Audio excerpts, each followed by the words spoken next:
में हम लोग बात करने वाले हैं paper cutting current affairs MCQ के ऊपर। यानी पेपर कटिंग पे आधारित एमसीक्यू के प्रश्न को जो है हम लोग इस वीडियो में देखने वाले हैं। इस वीडियो में जो है हम लोग कुल 50 प्रश्न को देखेंगे और आपको मंथली वाइज जो सीरीज चल रही है तो उसको हम लोग सितंबर माह तक कवर करने वाले हैं और साथ में जो है अब आपको एमसीक्यू आधारित प्रश्न भी चलेंगे, इसको ध्यान में रखिएगा। आगे बढ़ने से पहले यदि आप इस चैनल पर नए हैं तो चैनल को सब्सक्राइब जरूर कर दीजिएगा, आप लोग से विशेष आग्रह। तो चलिए देर न करते हुए हम लोग बात कर लेते हैं, देख लिया जाए। पहला प्रश्न है कि केंद्रीय बजट 2024 में कुल व्यय का अनुमान क्या था? ऑप्शन है 34.83 लाख करोड़ रुपए, ऑप्शन बी है 35.75 लाख करोड़ रुपए और ऑप्शन सी है 36.54 लाख करोड़ रुपए और ऑप्शन डी है 37.28 लाख करोड़ रुपए। तो इसका सही जवाब होगा आपको 34.83 लाख करोड़ रुपए, यानी ऑप्शन ए जो है आपको बिल्कुल सही होगा। क्या होगा? ऑप्शन ए 34.83 लाख करोड़ रुपए। वही अगला प्रश्न देख लेते हैं। अगला प्रश्न है कि वित्त वर्ष 2024-25 के लिए सरकार द्वारा राजकोषीय घाटे का लक्ष्य क्या रखा गया है? इसका सही जवाब होगा आपको ऑप्शन सी। क्या होगा? ऑप्शन सी जीडीपी का 4.5%। अगला प्रश्न देख लेते हैं कि केंद्रीय बजट 2024 में निम्नलिखित में से किस क्षेत्र को सबसे अधिक आवंटन प्राप्त हुआ है? महत्वपूर्ण प्रश्न है। इसका सही जवाब होगा आपको ऑप्शन डी कि स्वास्थ्य और कल्याण। अगला प्रश्न है कि केंद्रीय बजट 2024 में जल जीवन मिशन शहरी के लिए कितनी राशि आवंटित की गई है?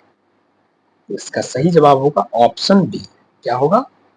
ऑप्शन बी यानी 2.87 लाख करोड़।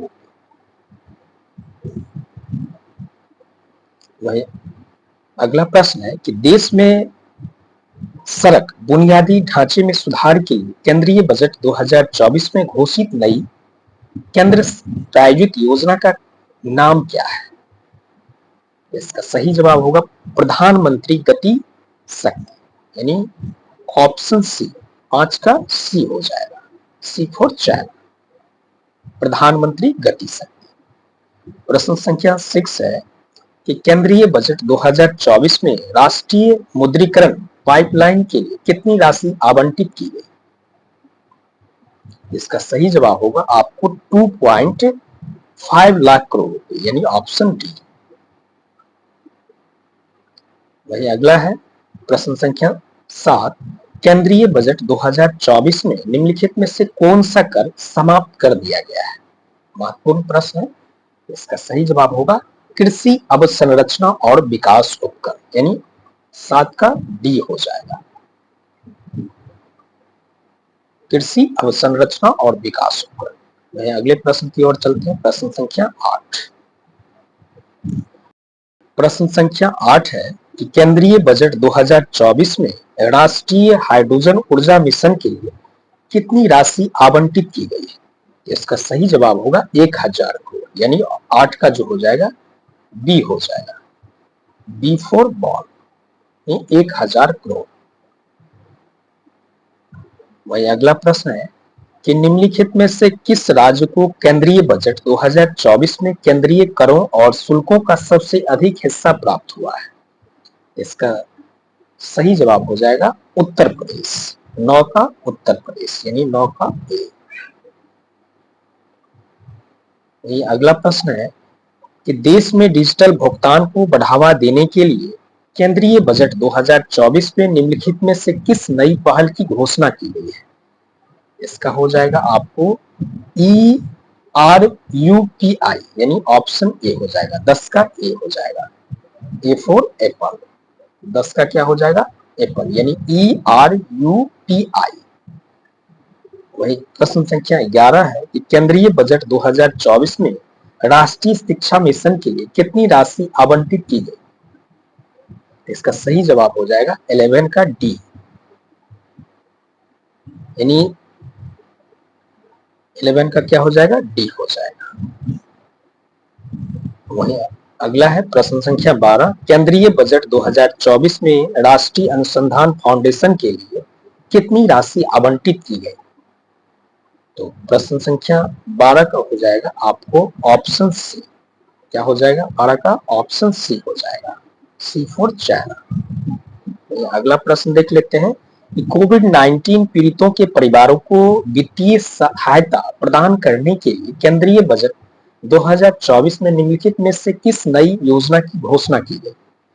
इसका सही जवाब होगा ऑप्शन डी, प्रधानमंत्री आत्मनिर्भर स्वस्थ भारत योजना, यानी 13 का हो जाएगा ऑप्शन डी, क्या होगा, ऑप्शन डी। वहीं अगला है कि केंद्रीय बजट 2024 में राष्ट्रीय स्वच्छ वायु कार्यक्रम के लिए कितनी राशि आवंटित की गई? तो 14 का हो जाएगा आपको बी, क्या होगा, बी हो जाएगा, बी फॉर बॉल, 14 का बी होगा। वहीं प्रश्न संख्या 15 है कि केंद्रीय बजट 2024 में भारत में स्थापित किए जाने वाले निम्नलिखित में से किस नए संस्थान की घोषणा की गई है? तो 15 का हो जाएगा डी, यानी उपरोक्त सभी। 15 का क्या हो जाएगा, डी, यानी उपरोक्त, यानी लद्दाख केंद्रीय विश्वविद्यालय, भारतीय विरासत और संरक्षण संस्थान, राष्ट्रीय वन स्वास्थ्य संस्थान, यानी केंद्रीय बजट 2024 में भारत में स्थापित किए जाने वाले निम्नलिखित में से नए संस्थान, ये सभी संस्थान जो है वो केंद्रीय बजट 2024 में स्थापित करने के लिए घोषणा की गई है। लद्दाख केंद्रीय विश्वविद्यालय और भारतीय विरासत संरक्षण संस्थान और राष्ट्रीय वन स्वास्थ्य संस्थान, यानी उपरोक्त सब, यानी ऑप्शन डी। अगला प्रश्न की ओर चलते हैं, प्रश्न संख्या 16 की ओर चलते हैं। प्रश्न संख्या 16 है कि केंद्रीय बजट 2024 में प्रधानमंत्री फसल बीमा योजना के लिए कितनी राशि आवंटित की गई? तो 16 का हो जाएगा डी, 16,000 करोड़। 16 का क्या हो जाएगा, डी हो जाएगा। प्रश्न संख्या 17 है कि केंद्रीय बजट 2024 में राष्ट्रीय रेल सुरक्षा कोष के लिए कितनी राशि आवंटित की गई? तो 17 का हो जाएगा आपको सी, सी फॉर चाइना, 17 का सी, 60,000 करोड़ रुपए। और देश में पर्यटन को बढ़ावा देने के लिए केंद्रीय बजट 2024 में निम्नलिखित में से कौन सी नई पहल की घोषणा की गई? तो 18 का हो जाएगा आपको डी, देखो अपना देश, क्या होगा, 18 का बी, यानी देखो अपना देश। प्रश्न संख्या 19, केंद्रीय बजट 2024 में प्रधानमंत्री आवास योजना शहरी के लिए कितनी राशि आवंटित की गई? तो 19 का हो जाएगा डी, यानी 8,000 करोड़ रुपए। कितना, 8,000 करोड़ रुपए। देश के पूर्वोत्तर क्षेत्र के विकास को बढ़ावा देने के लिए केंद्रीय बजट 2024 में निम्नलिखित में से कौन सी नई पहल की घोषणा की गई? इसका सही जवाब हो जाएगा उपरोक्त सभी, 20 का डी, क्या होगा, 20 का डी, यानी उपरोक्त सभी, यानी पहाड़ी क्षेत्र विकास कार्यक्रम, पूर्वोत्तर विशेष अवसंरचना विकास योजना और पूर्वोत्तर सड़क क्षेत्र विकास योजना, 20 का डी हो जाएगा। अगला देख लेते हैं, प्रश्न संख्या 21, अंतरिम केंद्रीय बजट 2024 यानी 2024-25 के अनुसार निम्नलिखित पर विचार करें। ऊपर दिए गए विकल्पों में से कितनी चार प्रमुख जातियां हैं? चारों में से सभी, क्या हो जाएगा इसका, चारों में से सभी, यानी ऑप्शन डी हो जाएगा। 21 का डी, 21 का डी हो जाएगा। प्रश्न संख्या 22 है कि अंतरिम केंद्रीय बजट 2024-25 के अनुसार निम्नलिखित कथनों पर विचार करें।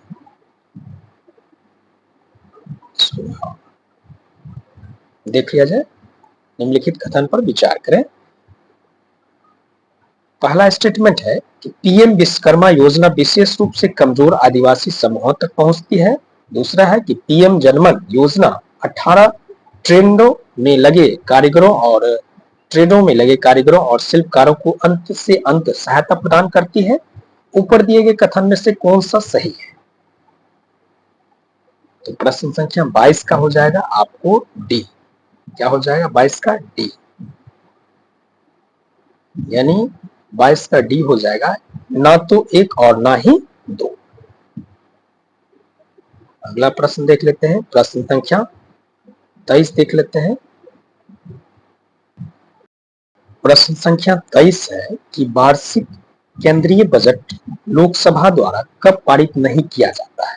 यानी प्रश्न संख्या 23 है कि वार्षिक केंद्रीय बजट लोकसभा द्वारा कब पारित नहीं किया जाता है? तो 23 का हो जाएगा डी। प्रधानमंत्री मंत्रिपरिषद का इस्तीफा सौंपते हैं। तो 23 का हो जाएगा आपको डी। क्या हो जाएगा? डी। 23 का हो जाएगा डी, यानी प्रधानमंत्री मंत्रिपरिषद का जो है इस्तीफा सौंपते हैं, तब पारित नहीं किया जा सकता है। वहीं अगला प्रश्न है, प्रश्न संख्या 24 देख लेते हैं। अंतरिम केंद्रीय बजट 2024 के अनुसार हरित ऊर्जा की शुद्ध शून्य प्रतिबद्धता का लक्ष्य वर्ष क्या है? तो उसका 24 का हो जाएगा सी। क्या होगा? 2070। सी हो जाएगा, यानी 24 का जो है हो जाएगा आपको सी हो जाएगा 2070, यानी 2070 तक। अगला प्रश्न देख लेते हैं कि निम्नलिखित में से कौन सा ऑपरेशन ग्रीन मिशन से संबंधित है? प्रश्न संख्या 25 है कि कौन सा ऑपरेशन जो है, कौन ऑपरेशन ग्रीन मिशन से संबंधित है, वही पूछा जा रहा है। तो 25 का हो जाएगा ए। किसका संबंध है? टमाटर, प्याज और आलू उत्पादन से, यानी 25 का ए हो जाएगा।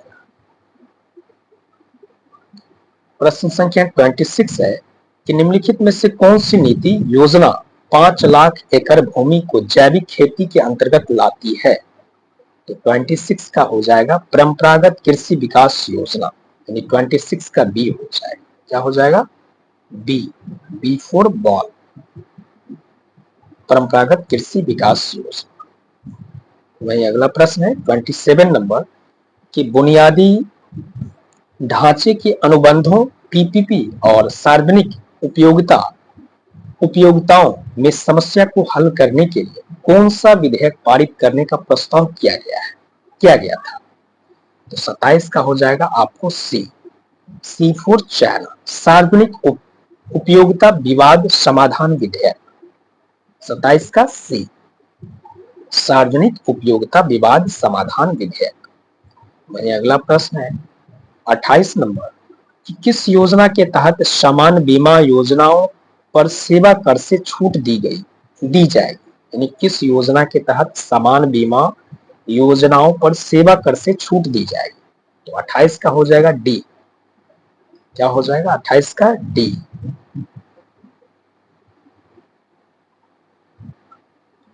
प्रश्न संख्या 29 है कि निम्नलिखित कथनों पर विचार करें जो वार्षिक वित्तीय विवरण केंद्रीय बजट से संबंधित है।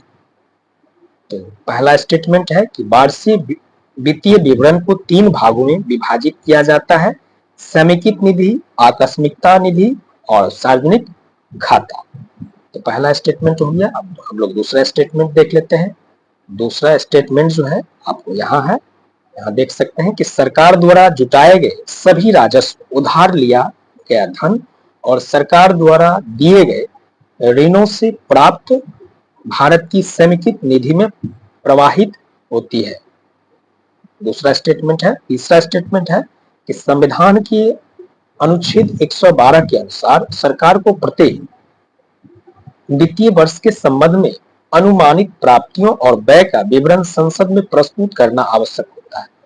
तो कौन सा सही होगा? 29 का? तो 29 का हो जाएगा आपको 1, 2 और 3, यानी तीनों सही हो जाएगा। क्या हो जाएगा? 1, 2 और 3 तीनों हो जाएगा, यानी ऑप्शन डी हो जाएगा। पहला, दूसरा, तीसरा स्टेटमेंट देख लिए और वहां यहाँ जो है आप लोग तीसरा स्टेटमेंट देख ही चुके हैं, दिखा देते हैं। पहला स्टेटमेंट यहाँ देख लीजिए और दूसरा स्टेटमेंट जो है यहाँ आप देख सकते हैं, और दूसरा तीसरा, तो उसके अनुरूप जो है इसका सही जवाब होगा 1, 2 और 3। अगले प्रश्न की ओर चलते हैं। अगला प्रश्न है प्रश्न संख्या 30 कि निम्नलिखित में से किस योजना ने फसल हानि के मामले में नाम मात्र प्रीमियम और अब तक का सबसे अधिक मुआवजा दिया है? इसका सही जवाब हो जाएगा आपको ए, ऑप्शन ए फॉर एप्पल, प्रधानमंत्री फसल बीमा योजना। वही अगला प्रश्न है प्रश्न संख्या 31, कूट आधारित प्रश्न है, इसको देख लीजिए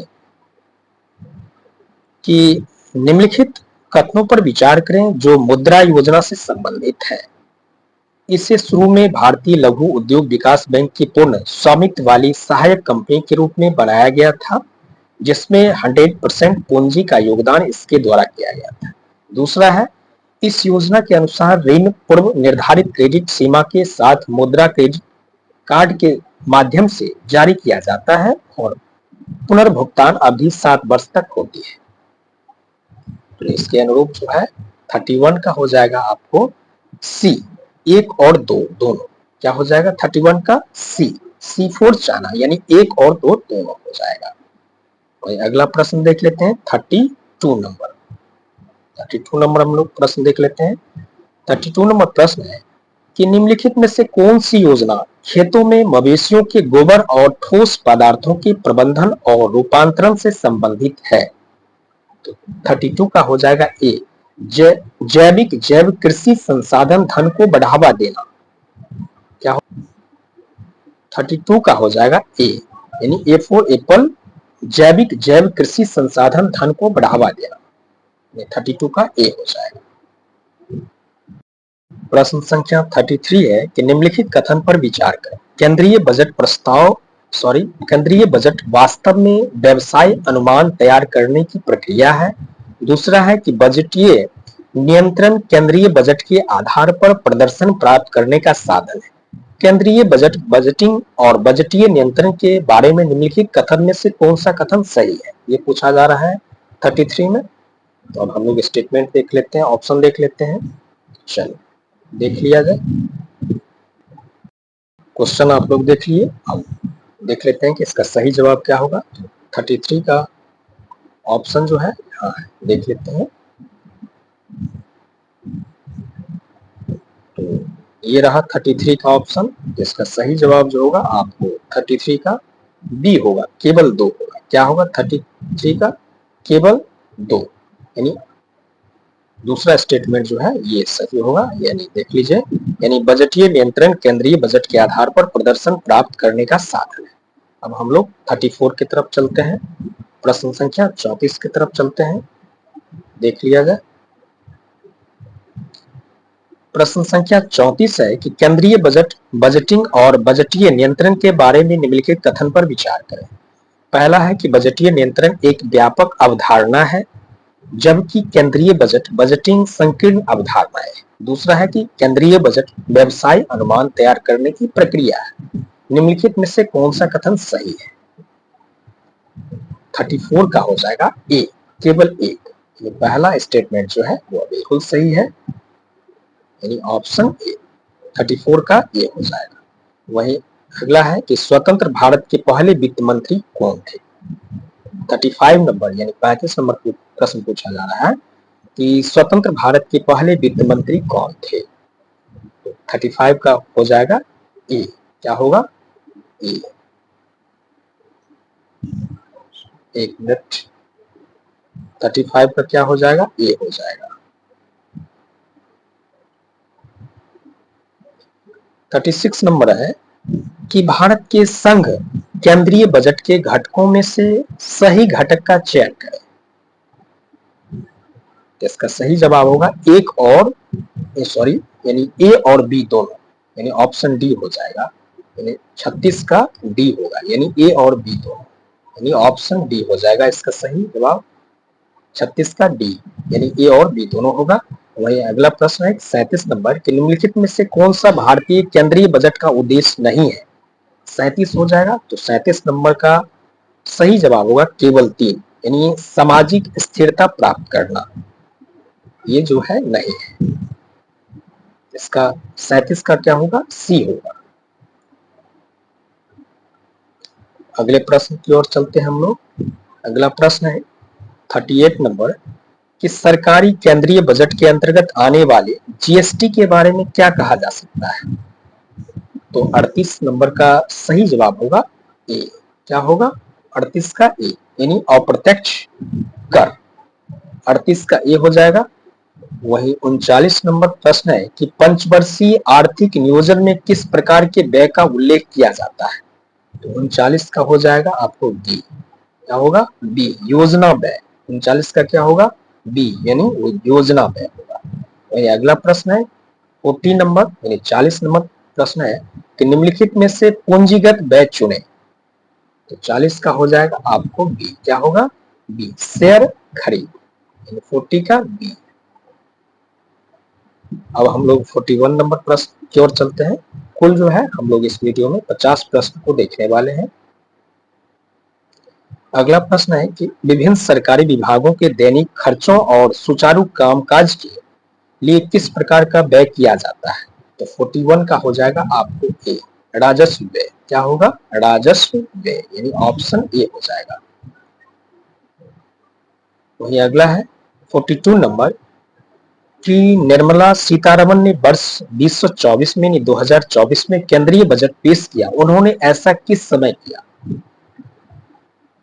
कुछ अलग टाइप के प्रश्न है 42 नंबर। तो 42 नंबर का जवाब हो जाएगा तो आपको 6वीं बार किए हैं यानी ऑप्शन सी 42 का सी हो जाएगा। सी फॉर चैन। 43 नंबर देखते हैं कि बजट 2024 में घोषित रक्षा परिव्यय में कितनी प्रतिशत की वृद्धि हुई है? यानी बजट 2024 में घोषित रक्षा परिव्यय में कितनी प्रतिशत की वृद्धि हुई है? तो 43 का हो जाएगा सी यानी 11.1% का। कितना? 43 का सी यानी 11.1%। 44 नंबर है कि बजट 2024 में संशोधित राजकोषीय घाटा पिछले अनुमान से कैसे तुलना करता है? तो 44 नंबर हो जाएगा आपको ऑप्शन बी हो जाएगा। क्या हो जाएगा? ऑप्शन बी यानी 0.5% की वृद्धि। 44 का बी होगा। B for ball.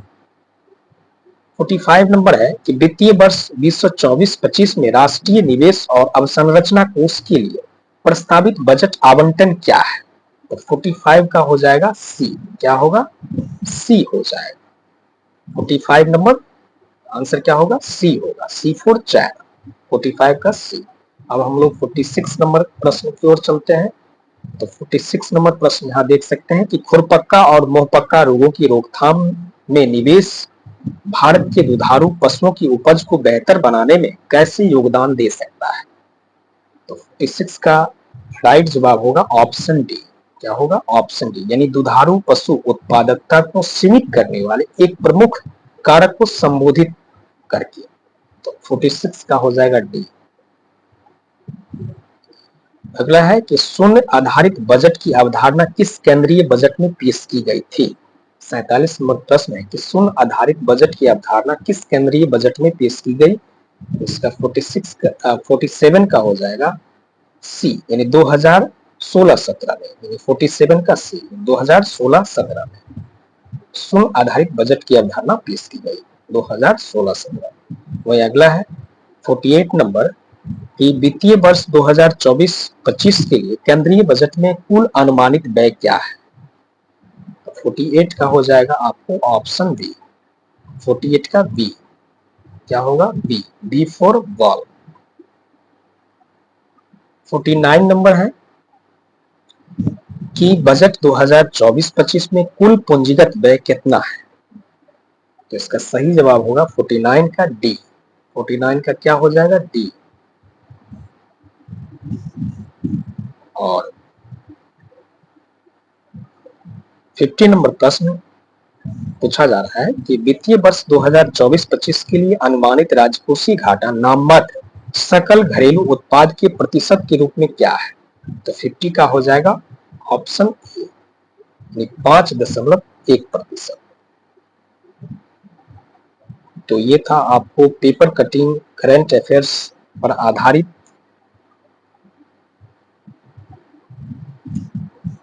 एमसीक्यू। और और इसके साथ-साथ जो है आपको मंथली वाइज़ जो थ्योरी पार्ट करवाई जा रही है, वो आपको जारी रहेगी और साथ में एमसीक्यू भी चलेगी। मिलते हैं एक नई सीरीज़ के साथ, तब तक के लिए धन्यवाद। जय हिंद।